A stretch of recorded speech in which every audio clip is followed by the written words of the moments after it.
So,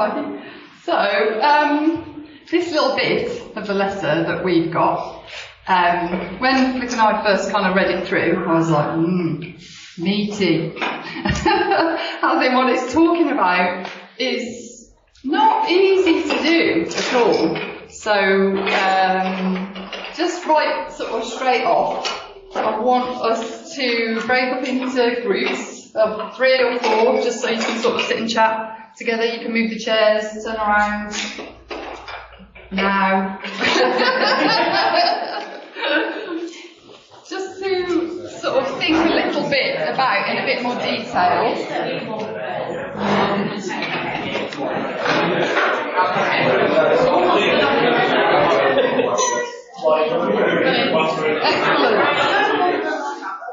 Excellent. That group over there is way too big. You need to split into 2 groups, 3 or 4 in each group.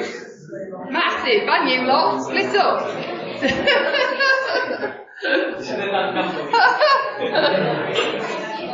You've done this before, Steve, I can tell. Okay, ready? So, everybody knows, everybody who's alive faces trials. When you're a Christian particularly, there's a different way for us to live through this. So I just want us to think in our groups, when we do face trials, how do we think we usually think and feel in that trial, and how do we behave in that trial? Just for a few minutes, just chat amongst yourselves in detail. So, if you don't mind, just sort of shouting out a bit. I presume you can all tell what these pictures are. Well, maybe that's a bit presumptuous. What's that? What else might it be in relation to what we're talking about? Broccoli. Broccoli help you think. It does help me. She's helping Rachel. So, great. So, initially, how do we think? If we're dropped into something tough, suddenly, or not, either way, first off, what have you been saying to each other? How do we think currently, usually? What comes up first? I'm never thoughts. Again. Okay, so fear? Yeah. Yeah? Fear and anxiety.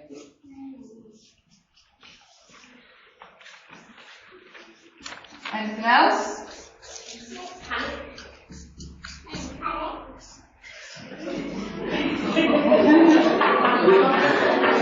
We had anger. Anger? Yeah. Questioning who you are. If you can fit that one. Who said that? Me. Sammy. Questioning life. As in, what's the point kind of thing? Yeah. Or Yeah.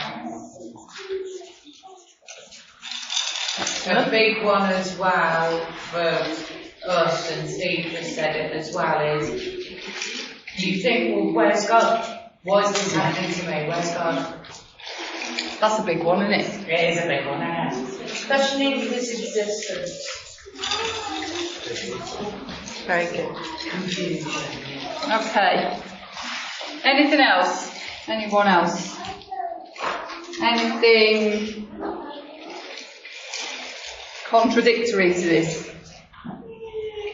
No. Okay. Okay, so, what's that? Oh, thank you, Jonathan. So, what about feelings? What sort of feelings did you talk about? Now, it's kind of a bit of a crossover, isn't it? Because anger can be thoughts and feelings. Lots of these can. But how does being in this, thinking like this, make you feel? Sadness. Yep.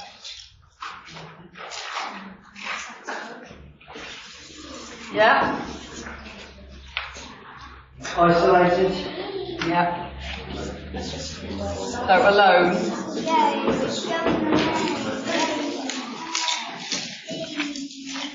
Anything else? Hopeless. See? Hollow. Ooh, that's a good word. Grateful. Hollow. Who said grateful? Hey? Anything else? Any other feelings we haven't mentioned yet? Hopeless. Hopeless.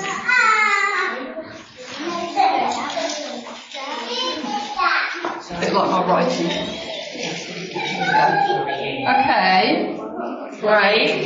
So what sort of things did we talk about doing about these things? I hate straight carbs. Literally. So, to read, as in to look for direction in it? Look for the verses. Comfort shows on Netflix.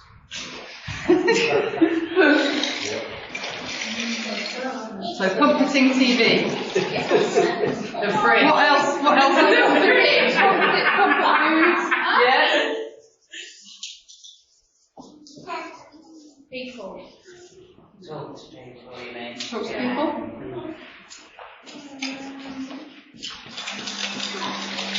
And so we did mention the other one as well about withdrawing or isolating. Yeah. And those ones. So, kind of protecting yourself, hiding away, finding a cave. Yeah.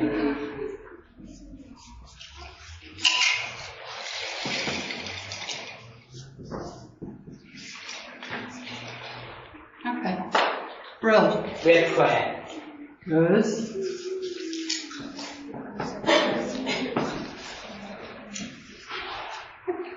Anything else? No, good. Excellent. So we're just going to leave these up. I hope you can read it a bit. I know it's a bit scrawly. While we talk about what the Bible says about what's able to us in niches. So, who is it? Anyone know who Peter is?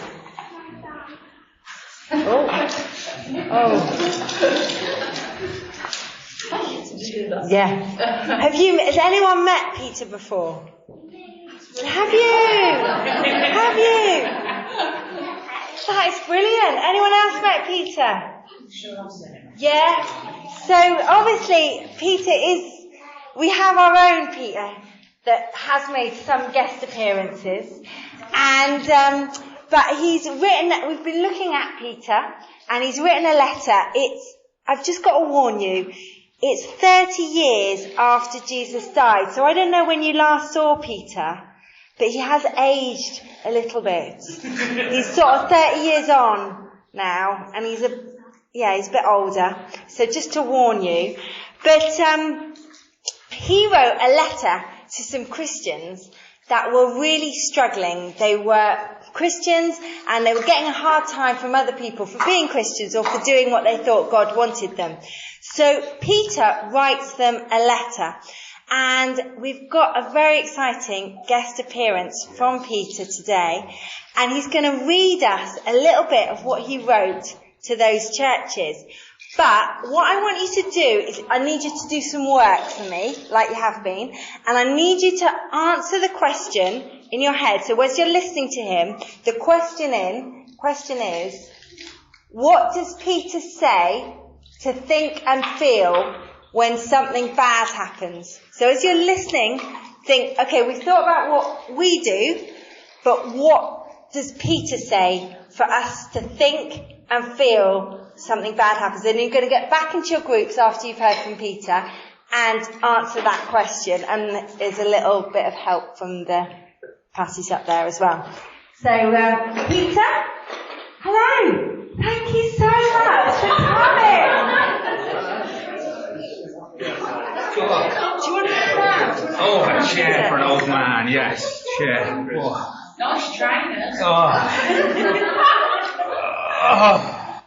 Well, it's a while since I've been here. I'm somewhat older than last time. I still haven't that John fella, mine. Still got him. Got this bald patch as well, which is a bit unfortunate, but you know, that's what happens, I guess. You would understand this, sir, wouldn't you? Back when I was last here, we were full of joy. We'd just seen Jesus come back to life. It was wonderful. But these now are dangerous times for us Christians. There's persecution of us all. And so I've been writing this letter to try and encourage some of my fellow Christians. I thought I might read a little bit of it for you. Would anyone like to come and sit here? Sit here to listen to some of this draft letter I've been writing? Let's see.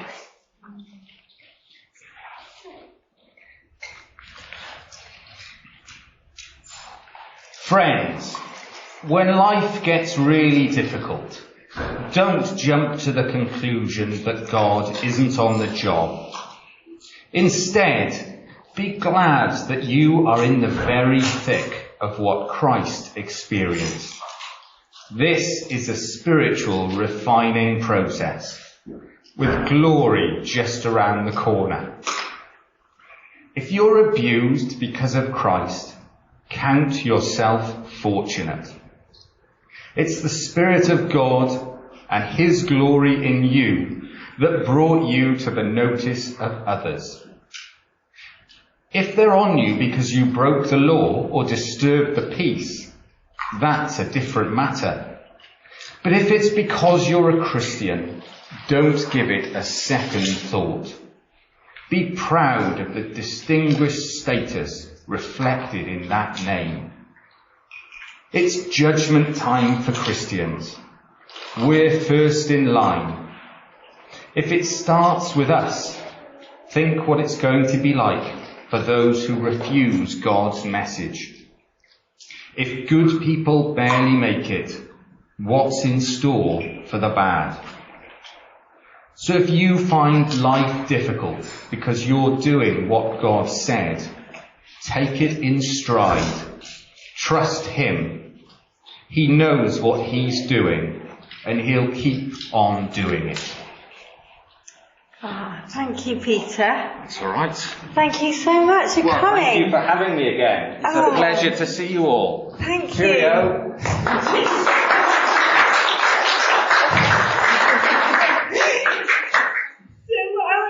Now is get it back into your groups and think, what does Peter say to think and feel when something bad happens? And we've got up here, it's a different translation of the letter that he just read, but and you can look in your Bibles or on your phone as well. It's 1 Peter 4 verse 12 to 19. But just have a think in your groups, what does Peter say to think and feel when something bad happens to us? Okay? Great. If you can all look back. Thank you, everybody. Great.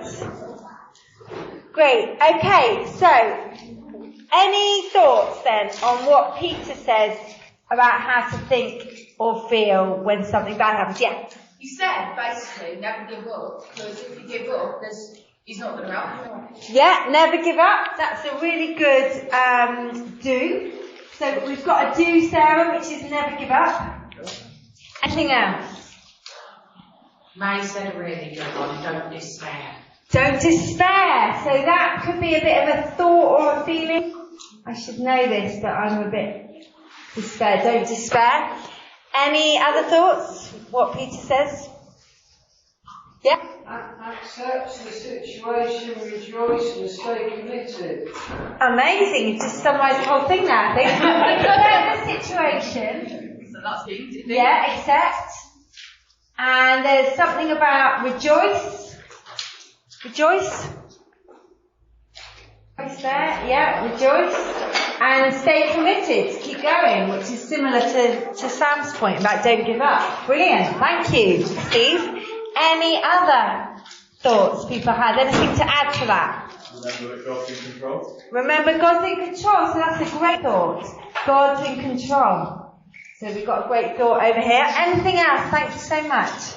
Anything else that Holy It's that says? first line, dear friends, don't be surprised at fiery charge going through. AKA, something's coming, you've got to deal with it, but God's on your side. Amazing. Again, we've got loads of nuggets there. So, yeah, God's in control. Don't be surprised. Similar to accept, which Steve says. Any other thoughts? Thanks, Sarah. Yes, Sam? The line, it must begin with God's household. Yes. So technically, it's like saying you're a part of God's household. Yeah. And it all begins, everyone's involved. Yeah. If it happens, everyone's going to be on your side. Yes. No one else. Brilliant point, Sam. I love it. It's talking about us all as a family, and it's going to begin with us, but we're not on our own. Got each other, and have that perspective. Love that. So something about I don't know whether that's a thought. We're part of a family. We're part of a household. Yeah. Well, a choice, isn't it, of an action as well? Yeah, choice. So it's a doing. So kind of don't withdraw, but you're in it together. In it together. Brilliant. Thanks, Sam. Anything else, Sarah? Temporary. Very good. That's a very good perspective to have. I think that's a good thought. Temporary. Anything else that hasn't been said? These are amazing. Joel mentioned Jesus, and that Jesus had been through it, and that was part of that. So expect it. Expect it. Absolutely. So expect it. The person you're following has also been through it. Expect it. Really good points. Right, Jesus. Anything else?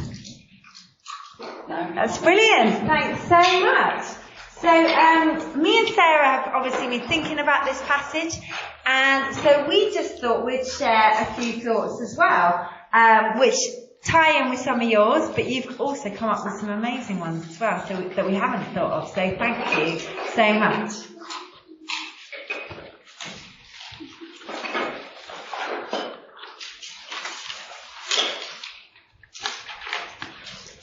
So we talked about the not being surprised bit, and talked about don't expect a cruise. So what we meant by that is being a Christian. It says, like Jesus never said, it's not meant to be, oh great, this is an easy ride from here on in. That I think often, our human nature is very much to seek out comfort, to want to be comfortable, to want to be in our comfort zone, to seek out comfortable things when we're struggling, and kind of took ourselves away. And what Jesus is saying, what Peter is saying, is actually the opposite of that. That God's plan for us, God's plan to transform us, is to bring us, part of it is about bringing us through trials. Jesus' life wasn't a doddle, was it? And he's our model. So, it's to kind of encourage us about, like we're talking about a shift in thinking, that being a Christian is, his plan for us is for us to be challenged, to be changed, to grow. And we can't grow if we're comfortable all the time. That's just not how growth happens. Thanks, Sarah. Gold put in fire, so that all the impurities come out to make pure gold. And God uses bad things similarly to change us. And it's easy to think, for me, I found it really easy to think when everything's going well, I'm trusting God, I'm living for Him. But when I've gone through difficulties, I've seen how I trust in other things. No, it's fine. Steve done an amazing little animation which had the fire. It had my heart, which was with stuff in, and then it had the fire coming. And as the fire blade, it shows really what's in my heart. But unfortunately, it hasn't worked on this. But it's often what I found in my heart when I've gone through hard times is that I trust a lot in other things.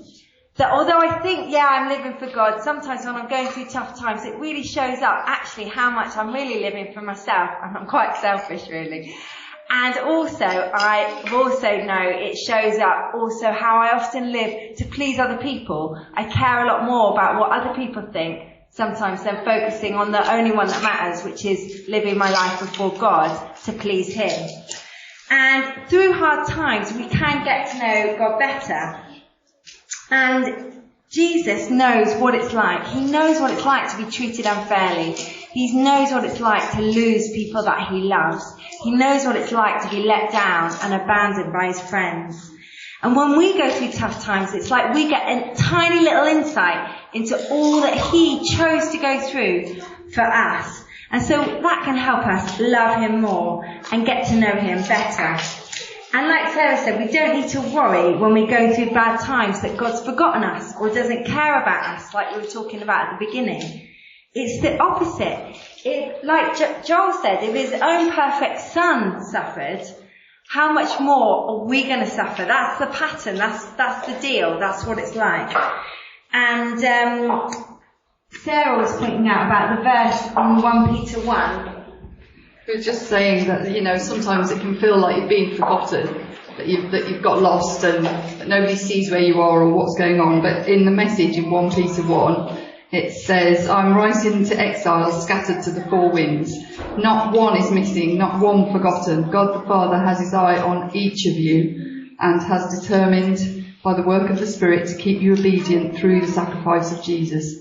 May everything good from God be yours. And nobody is forgotten. He knows exactly where we are and what we're going through all the time. And sometimes I was just thinking about some of the things which I think bad times can do for us, and it can show us what we're really like, not what we like to think we're like, and that can kind of humble us. Actually, when I've been through tough times, God said to me, you know about me, but through this you're going to know me. And actually when you walk with him through something difficult and you really experience him with you and his help and his presence, actually you know God and have a new confidence in him that you never had before. And also opens your eyes to some suffering that he experienced in a tiny way. And that just makes us so thankful to who he is and that he loves us. And God reminded me as well, in tough times, of the story of Daniel's friends. And they were put in a fire, and the fire was so hot that the strongest soldiers of the king that were putting them in the fire were killed. They weren't even in the fire, but they were killed because it was so hot. The king said, make it even hotter than normal. And Daniel's friends survived, and not even their clothes were singed. But when I've been through tough times, I've thought back to that story, and I've just thought about the amazingness, because there was a fourth person in the fire. Even though there was only 3 friends that were in, there was a fourth person. And the fourth person looked like God's son. And it reminded me that actually whenever I'm going through a tough time, actually God is with me right in the midst of it. I'm not on my own. And I just think that story's amazing, because it would have been a cool story, even if there was not the fourth person, but the fourth person was there with them. And that's Jesus, and he's with us right in the midst. When we're going through something, he's in the same room. He's going through that too. And that's been an encouragement to me. And through tough times, I sort of now know God in a way I knew in my head, but I know it in my heart because I've walked through it with him. And that's been a great gift for me. So, the last thing we're just going to focus on is, what does Peter say to do when something bad happens? So it's right at the end of the passage, and Sarah, do you want to read it out? So if you're suffering in a manner that pleases God, keep on doing what is right.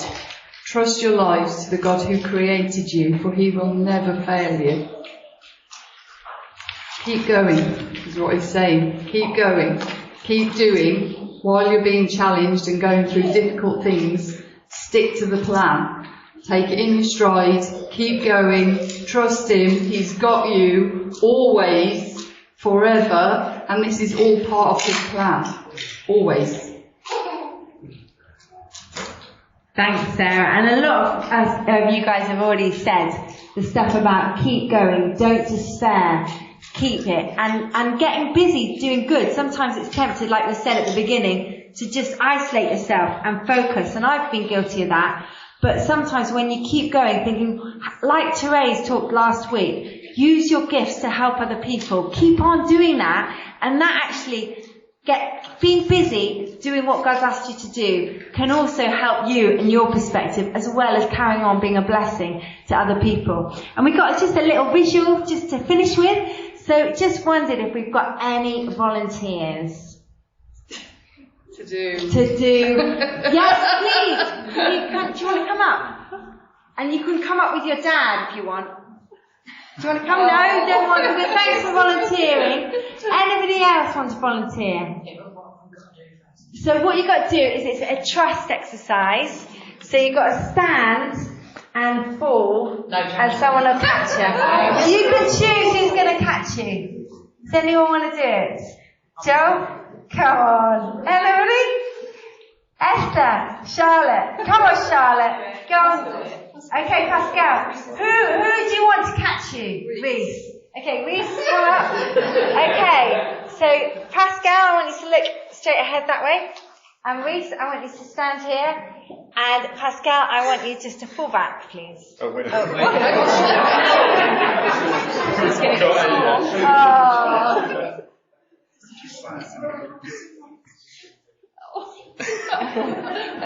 Yes? Ready? Go. Hey!